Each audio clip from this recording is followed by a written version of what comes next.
With yours. From the 7-Storm team, your first alert weather with meteorologist Ben Terry. All right, the radar not looking too menacing this hour. We've had a couple of severe thunderstorm warnings issued earlier from these showers, light showers. Keep in mind what we've been looking at is not severe in the form of hail, heavy rain. It's been winds that have been associated with these light showers across the area. Of course, if we take a look at the line itself, it's still pushing its way through the Houston metro area this hour. But noticing there are no active warnings out with any of these storms at this point, which is good news. What we've been looking at here, the cold air has been undercutting these storms, and that's allowed them to stay at below severe limits. So I'm going to pause the radar here and kind of quickly show you the line now, of course, from Jasper, Texas, over to areas into Jasper County is where we're looking at that squall line of heavy thunderstorms, so to speak, that at times producing a little bit of lightning here.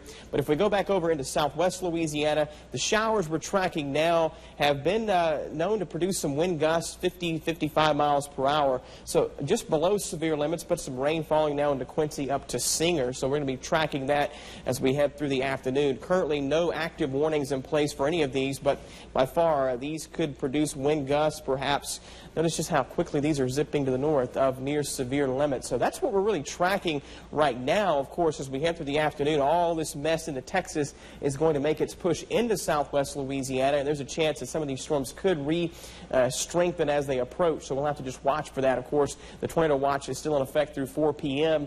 That does include southwest Louisiana. And, of course, the flash flood watch, our other concern with these storms later in the afternoon that could dump a lot of heavy rain in a short period of time. Here's the entire system itself moving through Texas. Of course, we showed you earlier the snow that's wrapping on the backside into parts of Colorado and Kansas. But, of course, it's really the afternoon that we've got to watch for these storms to ramp up. Here's our futurecast, which shows by 4 p.m. some of the heaviest rain impacting Vernon Parish, Beauregard Parish, into Lake Charles. And then by 5:30, it looks like a messy commute this afternoon.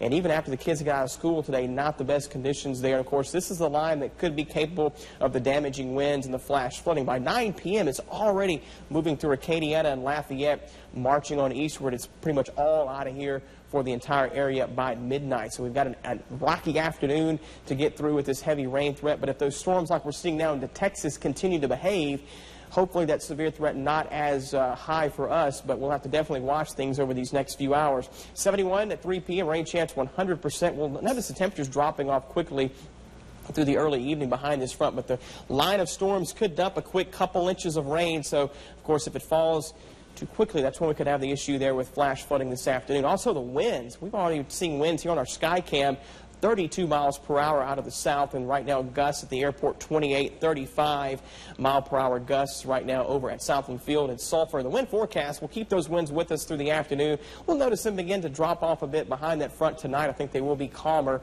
And the other thing are the drop in temperatures. Right now we're at 77 degrees outside, but noticing Futurecast, which shows that front plowing through the area, dropping down to the low 60s by late afternoon to the north, and by 7:30 we're already down to 62, all the way down into the 50s first thing tomorrow. So you may need a light jacket out there as you head out the door first thing tomorrow morning. Of course, once the front moves through, we turn drier, and I'm tracking no significant weather makers moving our way over the next several days. So we're actually going to be settling into a much quieter weather pattern after today, and we'll probably need it. We've got an active afternoon ahead. Of course, we're going to be online on Facebook, on our website, the mobile app, keeping you posted.